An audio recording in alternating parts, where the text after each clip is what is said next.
eu te seguirei para onde quer que fores. Mas Jesus respondeu: as raposas têm as suas tocas, e as aves dos céus têm os seus ninhos, mas o Filho do Homem não tem onde repousar a cabeça. Outro disse a Jesus, Jesus: segue-me. Mas este respondeu: permita-me primeiro ir sepultar o meu pai. Mas Jesus insistiu: deixe que os mortos sepultem os seus próprios mortos. Tu, porém, vai, proclama o reino de Deus. Outro lhe disse: eu te seguirei, Senhor, mas deixa-me primeiro me despedir da minha família. Mas Jesus respondeu: ninguém que põe a mão no arado e olha para trás é apto para o reino de Deus.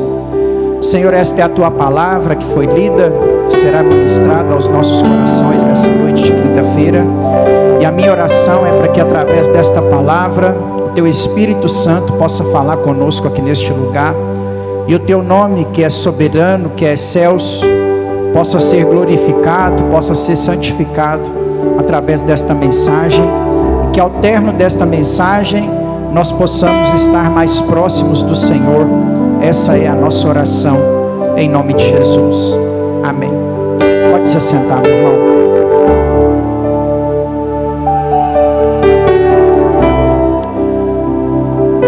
Nesses últimos dias, eu tenho pensado bastante, refletido bastante sobre o servir a Deus.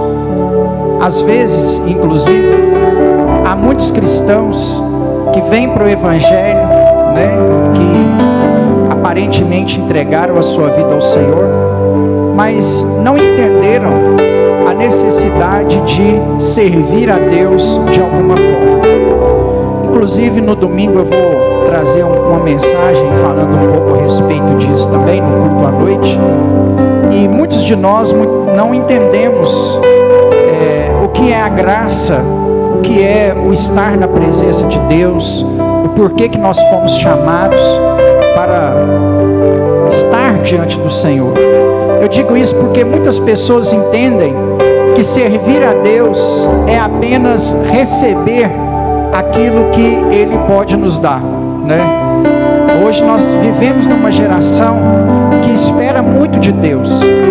Inclusive há pessoas que quando, entre aspas, Deus deixa de fazer uma mínima coisa, se decepciona, se diz decepcionado, Muitas pessoas largam a presença de Deus porque Deus talvez não ouviu aquela oração, porque Deus talvez não fez o que a pessoa esperava que acontecesse. E quando o nosso coração está assim, sempre forçando Deus para que Ele possa trabalhar por nós de alguma forma, significa que o nosso pensamento está equivocado, porque nós fomos chamados para o céu, e enquanto esse céu não vem, nós precisamos servir a Deus.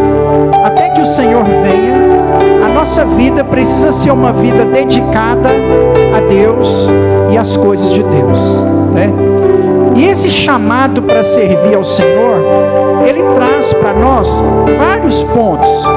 Hoje eu quero chamar a sua atenção aqui para 3 pontos do chamado para servir a Jesus. Nesse exemplo de Lucas capítulo 9, do 57 ao 62, nós temos 3 exemplos de chamado, para estar na presença do Senhor, para servir ao Senhor, para seguir o Senhor, que é o que acontece aqui, em 3 situações. Nós temos aqui 3 exemplos que nós podemos aprender sobre esse chamado, ao que nós precisamos fazer e ao que nós não podemos fazer nesses 3 chamados. Então hoje, nessa quinta-feira, eu quero olhar para esses 3 chamados aqui, do versículo 57 até o 62, para a gente poder pensar um pouco nesse ir para seguir a Jesus. Nós, irmãos, não podemos tirar isso de mente, não podemos tirar esse foco do nosso coração, de que o Senhor nos chamou para servi-lo. vida que antes de Cristo era uma vida dedicada ao pecado e às coisas deste mundo, a partir do momento que você se converteu a Ele, você passa então a fazer com que a sua vida seja uma vida dedicada a Deus e ao serviço ao Senhor. Qualquer coisa diferente disso, eu posso afirmar para você categoricamente, é falso evangelho. O evangelho, aonde você apenas espera que Deus realize seus desejos, é falso evangelho. Reforço que Deus ouve as nossas orações. Reforço que tudo quanto nós pedimos ao Pai em nome de Jesus, Ele nos dá.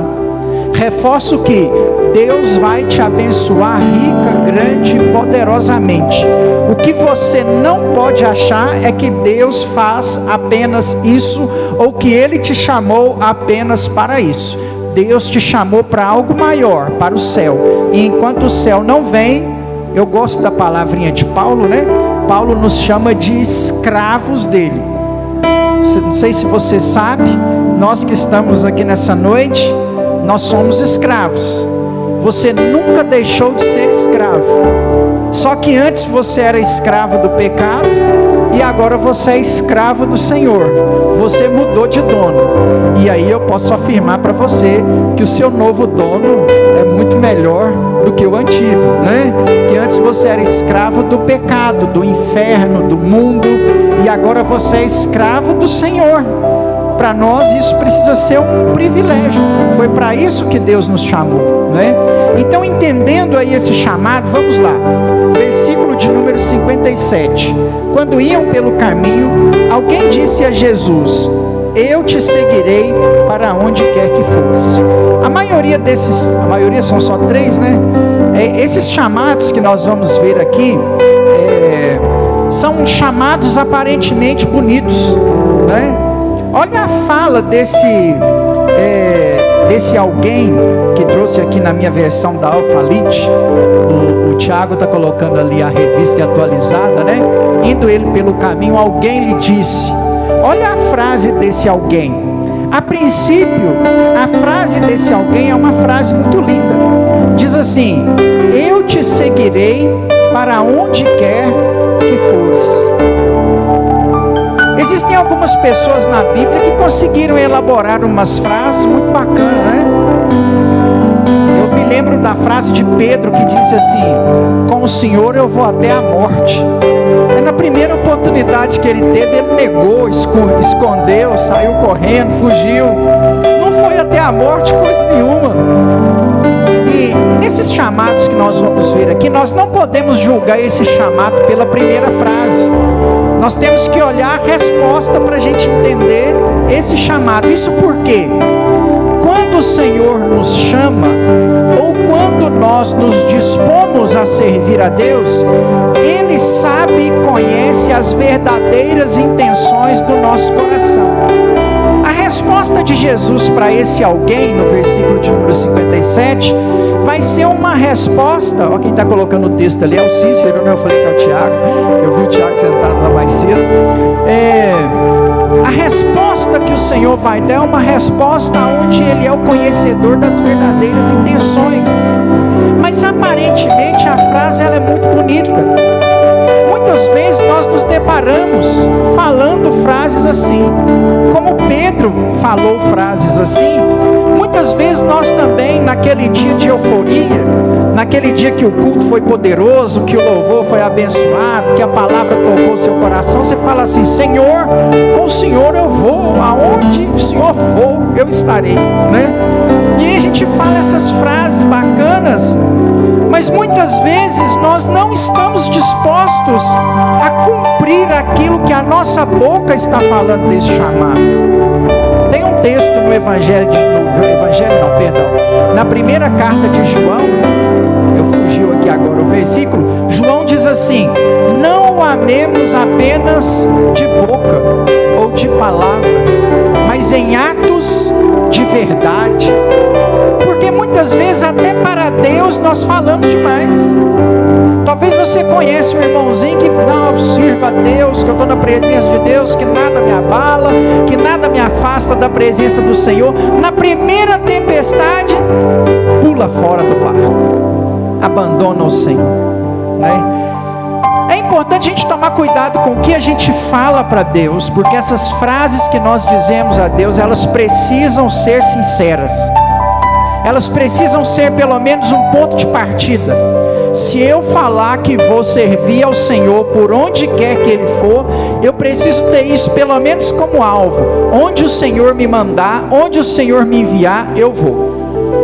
Agora, o chamado, nós conseguimos medir as intenções da nossa caminhada com Cristo apenas com o tempo. Só o tempo é capaz de demonstrar o que nós realmente somos diante do Senhor.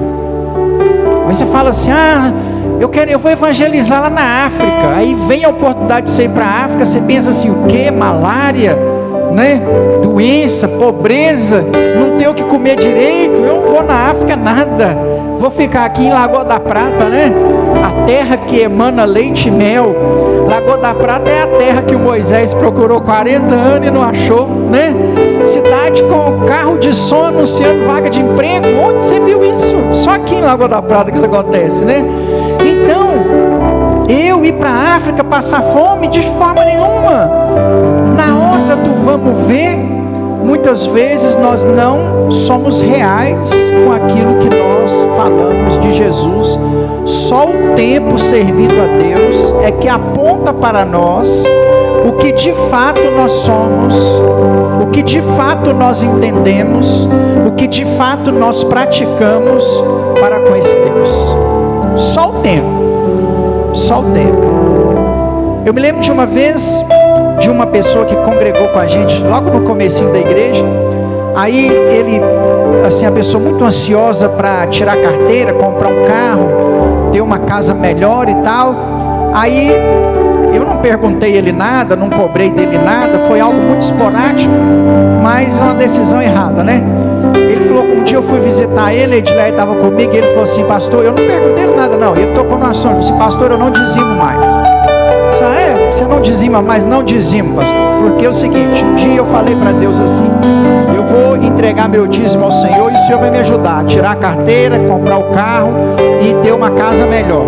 E aí, pastor, eu fui lá e dei o dízimo, e Deus não me deu a carteira, não me deu o carro e não me deu a casa. Aí eu falei para ele: você dizimou quanto tempo? 1 mês. Mas não deu não, mãe. Só se Deus fosse uma bolsa de valores, né? Fosse lá o Mercado Pago, o PicPay, que te dá 1% de juros ao mês, né? E multiplicasse lá alguma coisa. Só se Deus te revelasse o número da Mega Sena, alguma coisa assim, né? Mas nesse 1 mês, você demonstrou fidelidade, compromisso, você demonstrou acreditar na provisão, na prosperidade do Senhor. 1 mês.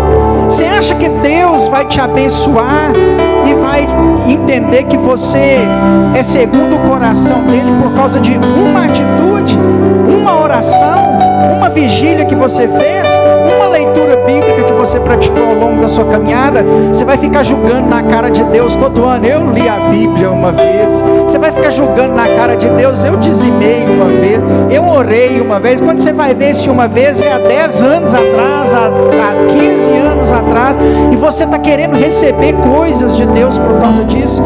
Só o tempo é que vai amadurecer para a gente as consequências do nosso discipulado, do nosso seguir ao Senhor. A primeira resposta que Jesus vai dar é a resposta que o Senhor conhece o coração de quem está falando para ele. Da mesma forma como ele conhecia o coração de Pedro, quando Pedro chegou para ele e falou assim: Senhor, contigo eu vou até a morte. Aí Jesus olha para ele e fala assim: hoje você vai me negar 3 vezes antes que o galo cante. Nessa noite você vai falhar com essa palavra que você me deu. Olha a resposta de Jesus no versículo 58. Mas Jesus lhe respondeu: as raposas têm as suas tocas, as aves têm as aves dos céus têm os seus ninhos, mas o Filho do Homem não tem onde repousar a cabeça. A pessoa que está falando para Jesus assim: eu irei contigo aonde quer que fores, coração dessa pessoa estava com algumas expectativas enganosas relacionadas ao Evangelho. E o nosso coração às vezes nos engana, né? Eu me lembro quando eu fui casar 15 anos atrás, nós pegamos aquele texto de Ruth, né? E colocamos lá no convite assim: onde tu fores, irei eu, onde tu pousares, pousarei eu. Seu povo será o meu povo, e o teu Deus será o meu Deus. Quando eu ainda estava noivo, eu vim para a Lagoa da Prata, né? Eu vim noivo, e aí meu sogro perguntou para Edileia assim: o Tiago vai para a Lagoa da Prata, você vai? Aí Edileia respondeu meu sogro assim: com o Tiago eu vou até para o Iraque. Aí o meu sogro: agora eu pus firmeza, né? O pastor que eu trabalhava com ele procurou a Edileia antes da gente casar e falou com ela assim: você vai acompanhar o Tiago? Você sabe o que uma mulher de pastor passa? Se precisar comer. Essa foi a expressão que ele usou. Eu fiquei até feliz com a conversa dele, que eu achei que ele ia tentar desanimar ela, mas ele estava preparando ela para o caminho, né? Você está disposta a comer largato se o seu marido for para o campo missionário, né? E aí, até então, principalmente pela fala aí do meu sogro, né? A Edileia falou que ia até para o Iraque, né? Todo casamento tem os seus DRs, as suas chateações, né? Teve um dia que a Edileia falou assim: eu não vou nem no trevo mais, eu vou. No começo ia até para o Iraque, né? Agora não vai nem até o trevo, né? Uma brincadeira, claro. Mas, como que o nosso coração nos engana? Às vezes você fala assim com o Senhor: com o Senhor eu vou para qualquer lugar. Mas na hora que Deus te leva ao vale da sombra da morte, você não queria estar lá. Qual de nós gostaria de estar no dia mau? Qual de nós gostaria de estar no dia que a resposta é não? Qual de nós gostaria de estar diante da porta fechada? Porque o mesmo versículo que diz que Deus abre porta onde não tem, diz que Deus fecha a porta que ninguém abre. Mas nós citamos só a porta aberta, nunca citamos a porta fechada. Quantas vezes o nosso coração nos engana, e o coração desse alguém estava enganado. O coração desse alguém, do versículo 57, estava querendo ir com Jesus, porque para ele Jesus ia para lugares bons. Talvez ele estava pensando que sempre iria ter pão multiplicado, que sempre iria ter água, sempre iria ter água transformada em vinho. Talvez ele pensou que Jesus iria para as mansões. Talvez ele pensou que Jesus iria para os lugares espetaculosos, não é? Isso acontece. Eu conheço pessoas que vão para a igreja porque talvez aquela igreja X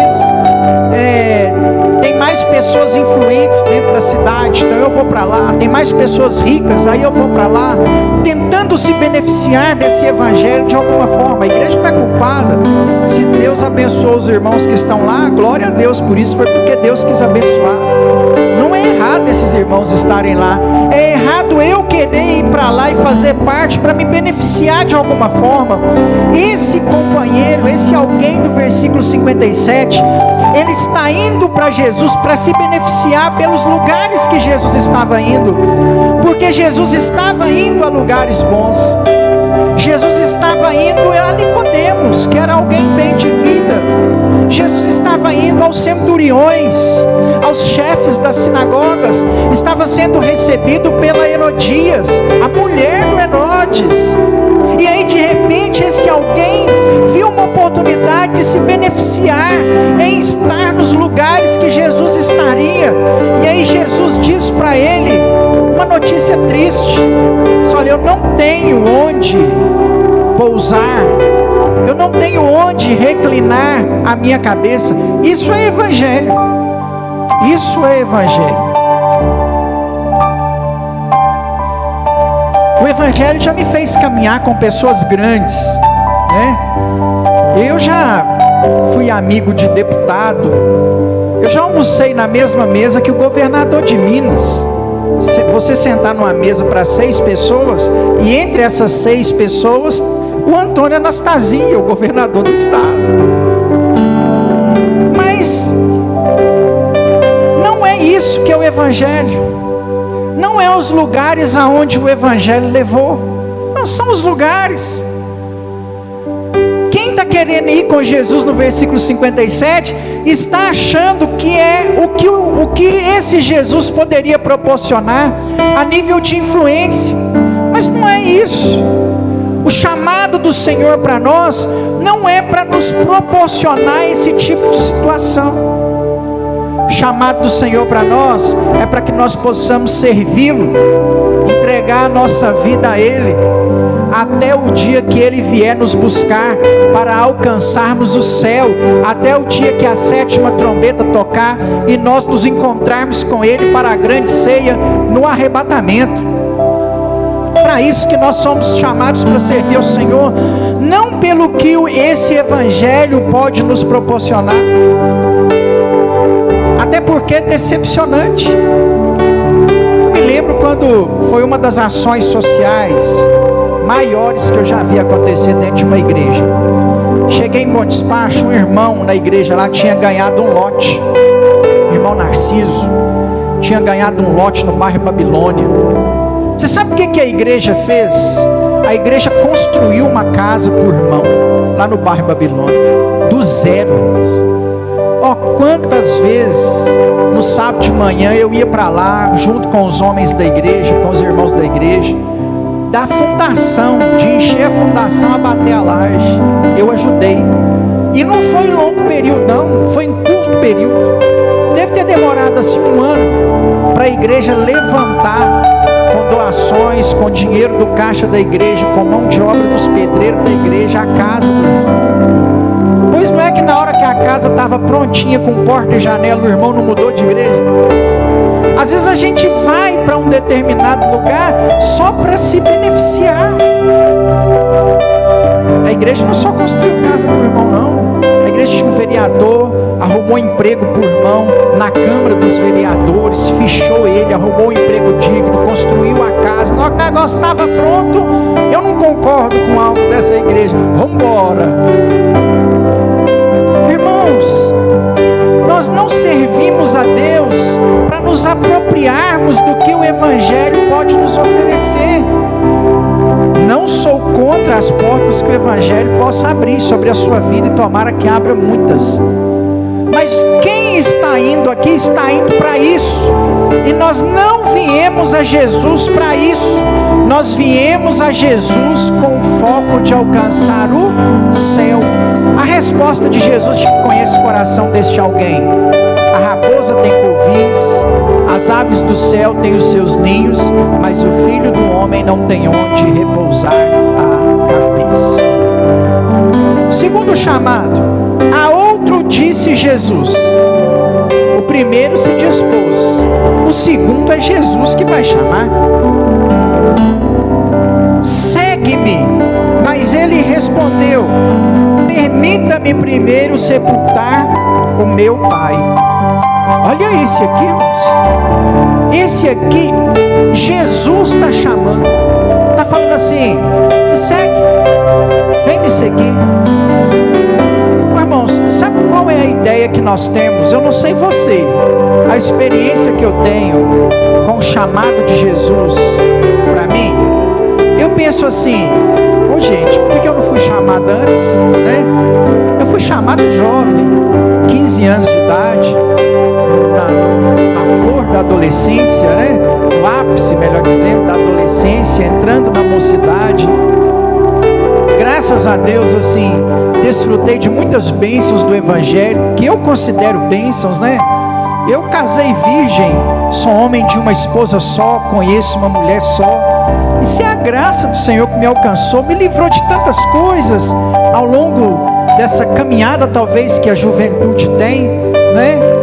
O primeiro beijo que eu dei foi numa crente, foi na igreja, né? Não fosse um pecado, não, porque eu casei virgem, graças a Deus, mas foi na igreja. Antes da igreja nem essas coisas assim a gente aprontou, né? Me sinto um privilegiado, porque fui tão agraciado pelo poder do Evangelho. Mas mesmo assim ainda tem aquele sentimento assim: por que Jesus não chamou antes, né? Doido assim para ter recebido o chamado antes. Ou se a minha família fosse cristã e eu tivesse tido o privilégio de crescer num lar cristão, eu acho que o Tiago, a Gabriele, o Davi, talvez do Cícero, alguns meninos aqui da igreja, não entendem hoje ainda a bênção que eles receberam assim, nascer num lar cristão. Eles não sabem que glória eles estão desfrutando de poder nascer num lar evangélico.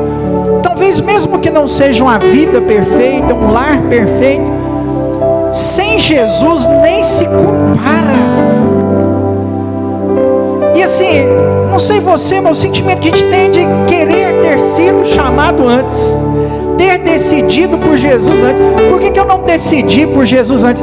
Aqui Jesus está chamando alguém e esse alguém está falando: não, segue-me, deixa eu primeiro sepultar meu pai.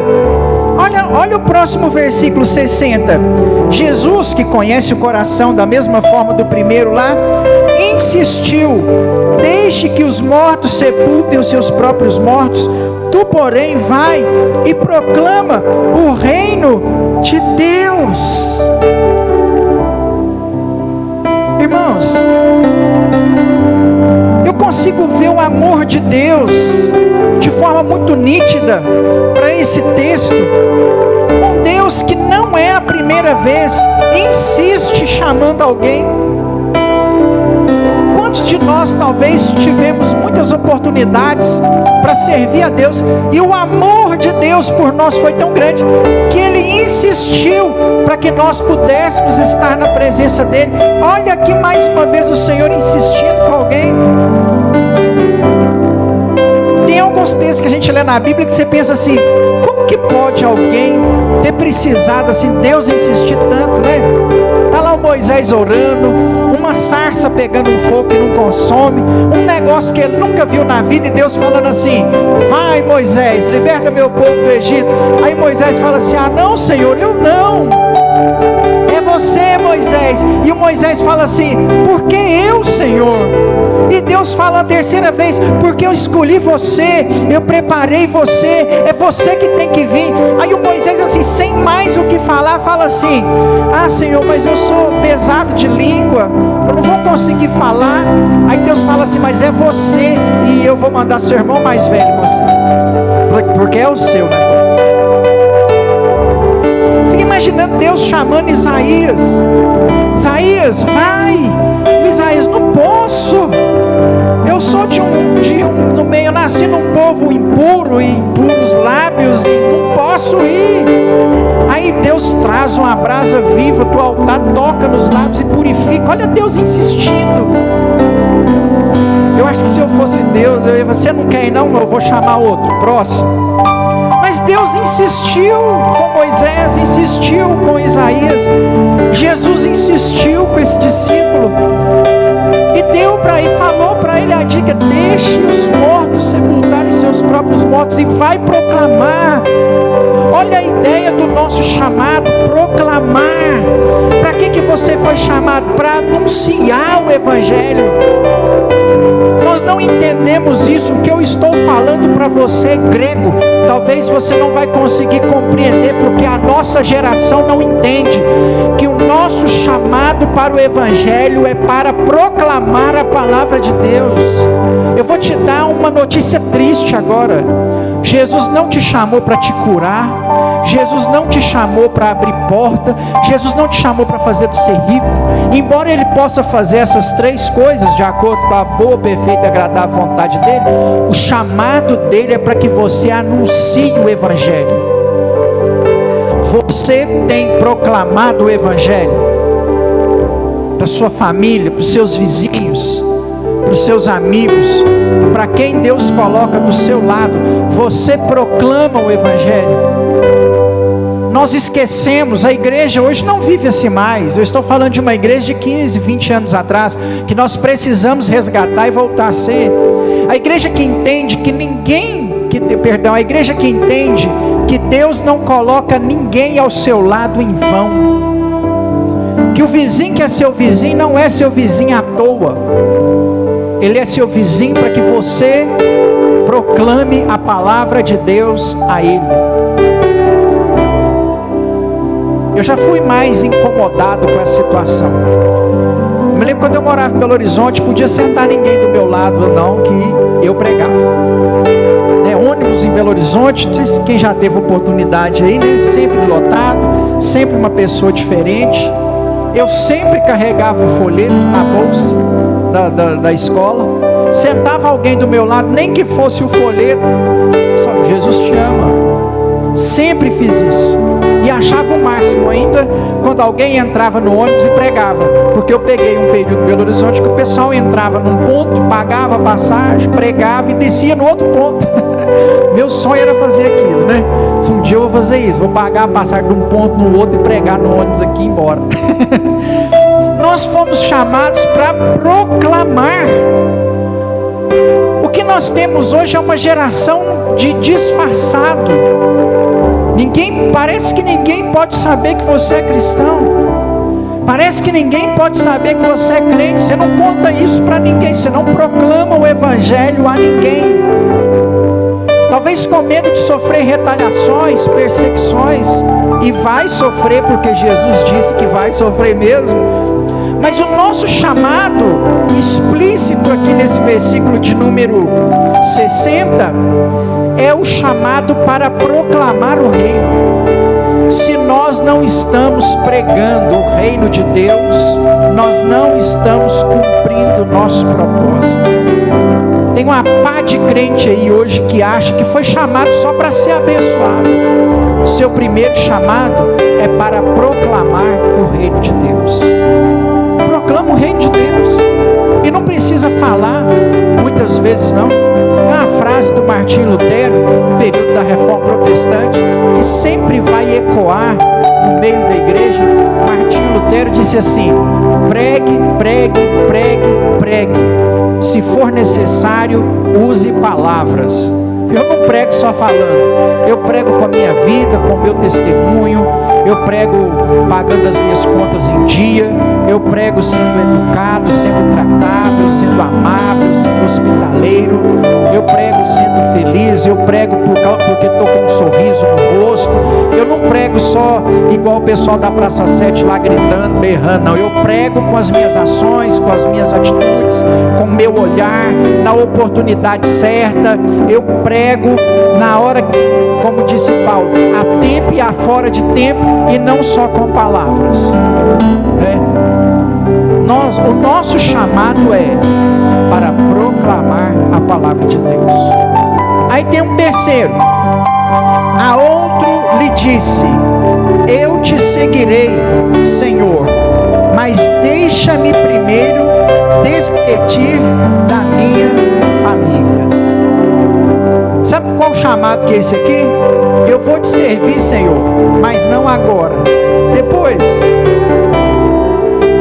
Hoje nós temos muitas pessoas assim, né? O primeiro chamado é um chamado mal intencional. Eu vou porque o evangelho me beneficia. O segundo chamado é o chamado resistente. Jesus tem que me amar demais, tem que insistir comigo para eu ir. O terceiro chamado é o chamado assim: eu vou, mas não agora.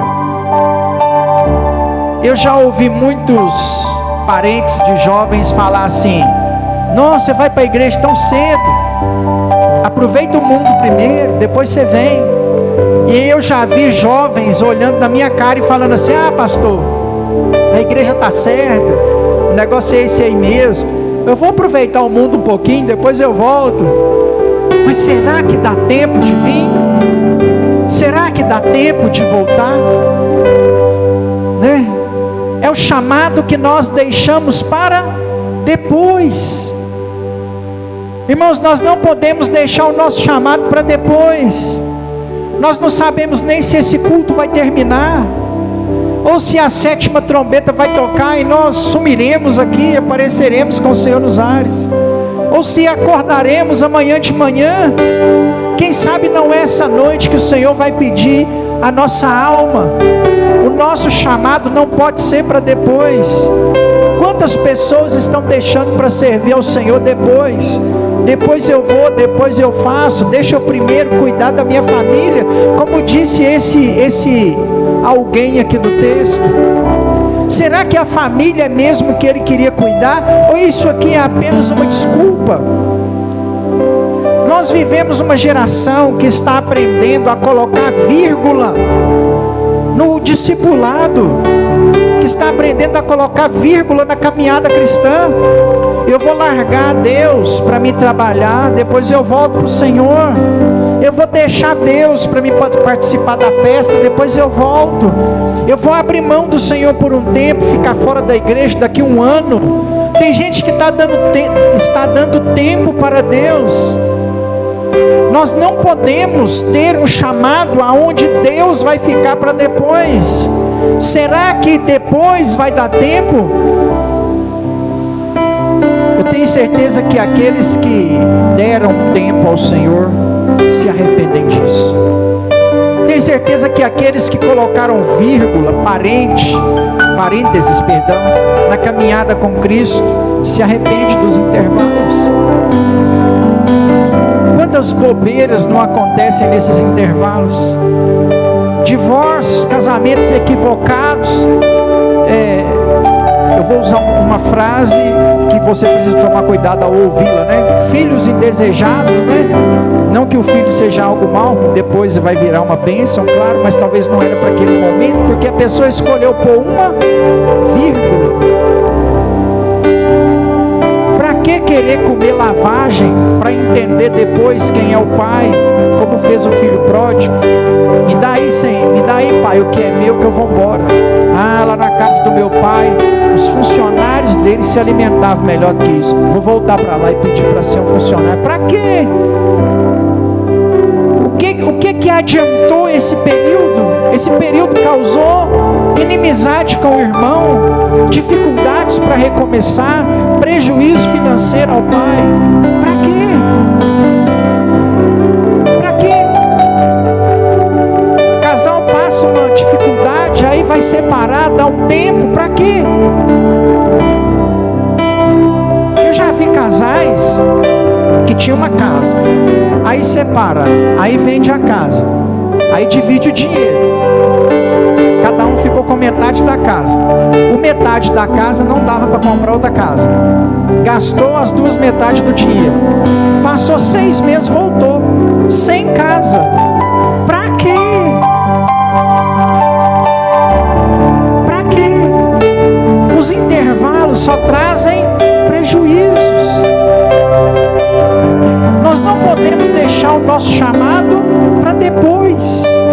Não deixe o seu chamado para depois, é agora. Nós não sabemos se vai dar tempo. O ideal é que a gente entenda o chamado, igual aqueles irmãozinhos. Não sei se você já viveu, eu já vi várias vezes.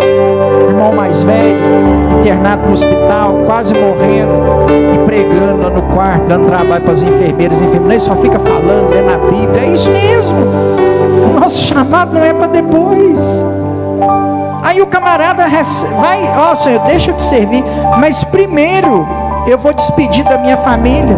E Jesus respondeu: ninguém que põe a mão no arado e olha para trás está apto para o reino de Deus. Entendeu o processo? Eu vou servir ao Senhor, mas estou de olho no que está atrás. Não sei se alguém que já trabalhou na roça, antes dos tratores, era assim, né? O arado era como se fosse um carrinho de mão, e tinha um arado na frente, e aí alguns puxam, né, como animal, e outros empurravam, depende do modelo do arado. Quando você pegava o arado, seja para empurrar ou para puxar, você não podia olhar para trás não, você tinha que ir para a linha ficar certa, né? Você tinha que seguir em frente, porque senão a terra não arava do jeito que precisava. No período de Jesus, não sei se você já assistiu The Chosen, é bom assistir, não só pela linda história que é, mas porque você começa a entender algumas coisas. Na série do The Chosen tem um episódio, não sei se é na primeira ou acho que é na segunda temporada, que que Jesus pede Tiago e João para arar a terra de um homem. E aí os dois vão lá puxar o arado, né?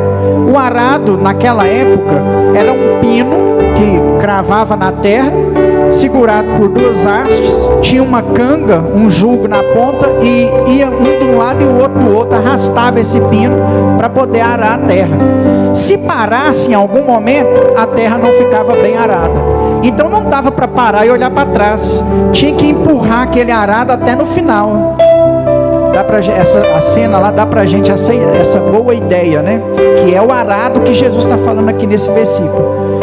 Quem põe a mão nesse arado não pode parar, pode olhar para trás, não pode estar apegado, não pode estar preso a nada, tem que seguir em frente, como Paulo seguia em frente, para o alvo da soberana vocação de Deus em Cristo Jesus.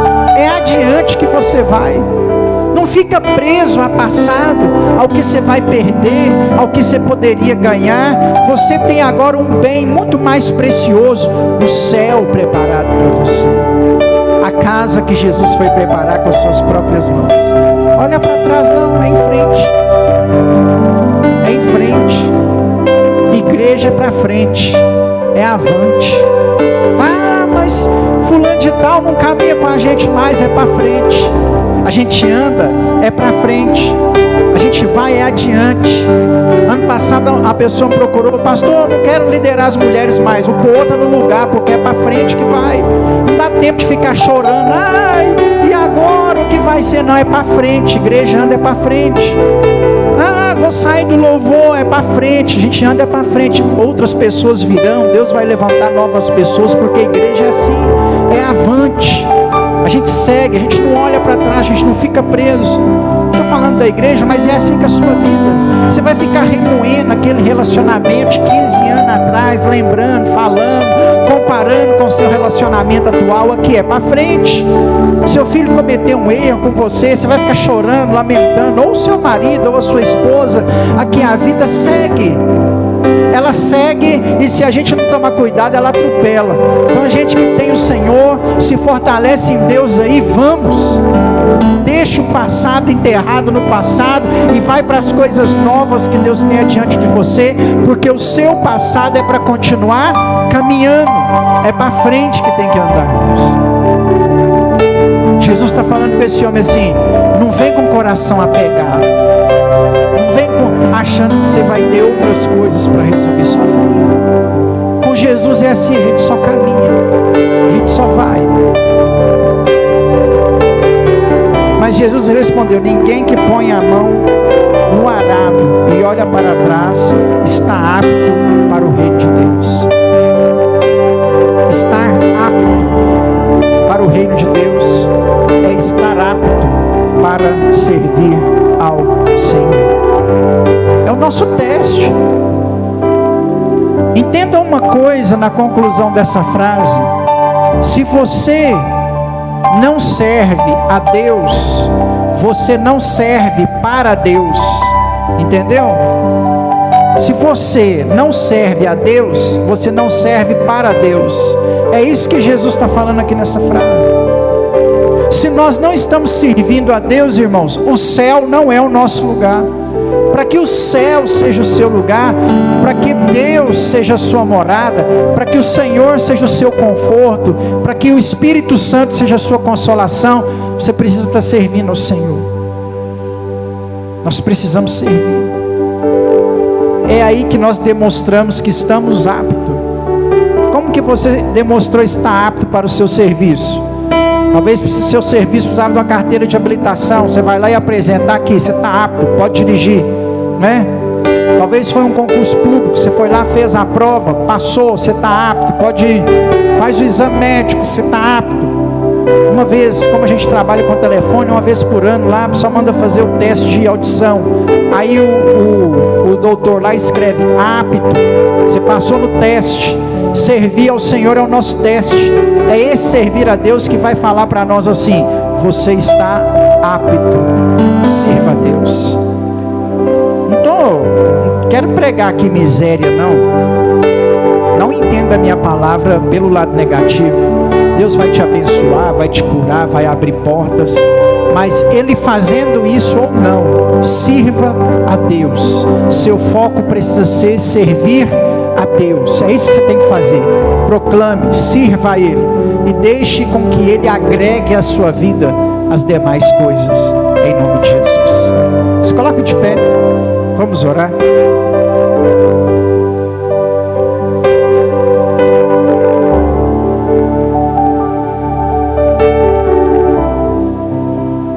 Feche seus olhos. Deus, muito obrigado por estarmos reunidos aqui nessa noite de quinta-feira. Te agradeço pela vida dos teus servos e peço, Senhor, que em nome de